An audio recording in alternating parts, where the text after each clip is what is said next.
Sono bravi i rischi qua dietro, a fare le analisi non capiscono un cazzo, però suonano. Già che siete i rischi, cercate un po' che bestie c'ho qua dentro che non si deve parlare. C'ha le chele, sembrano dei mini astici. Sapete, pungono con la cheletta.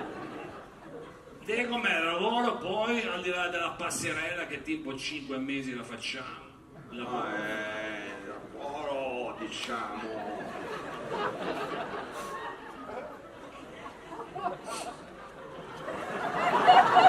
Cioè. Puoi comprare una locale, vedi che. Cioè, o bene o male lavoro. Diciamo un po' una via di mezzo. Cioè, nel senso, sembrava cominciato bene. E poi non ho capito che lavoro facevi, te dovevi prendere il servizio il 29 ottobre, mi ha detto. Bravo.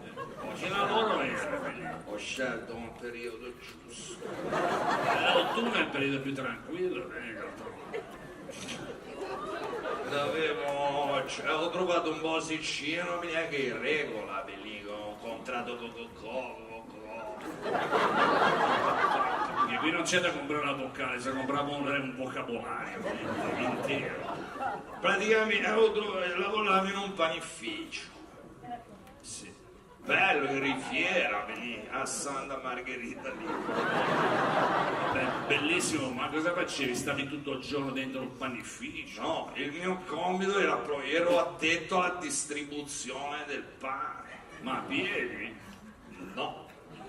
Ero addetto alla distribuzione, c'avevo un Vespino 50 special azzurro con la cesta di vimini davanti e la cesta di vimini quella dietro, la metti dietro nel collo. E che zona devi fare? Da Santa Margherita? Portofino. Bella, bella strada, un po' di curve, ma bella. Quindi sei iniziato il 29, la prima consegna la mattina del 30. Perfetto. Una tempistica della vita.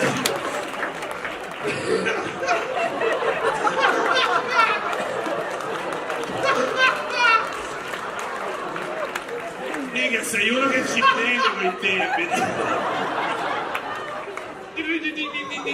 San Michele di Pagano. Bravo, guarda San Michele, veniva 2 goccette d'acqua.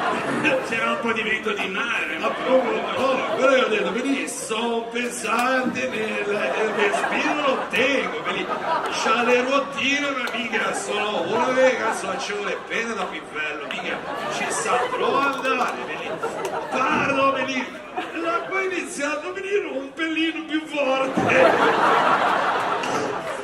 A un certo punto mica faccio l'ultima curva di San Michele di Pagano.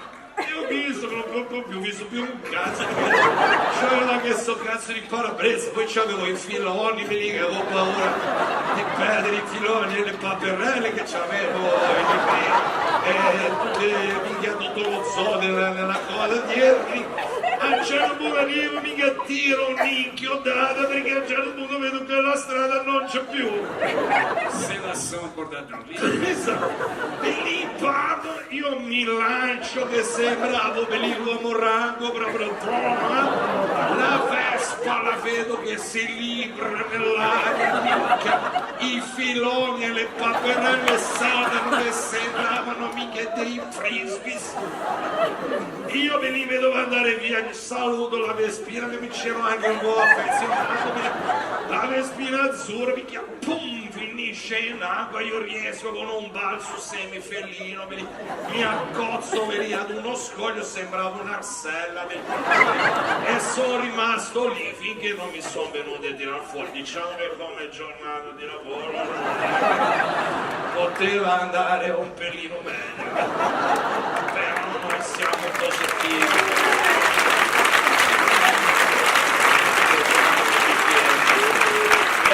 Quando mi spieghi però a volte non riesco a... Cioè poi alla fine l'hai fatta la consegna.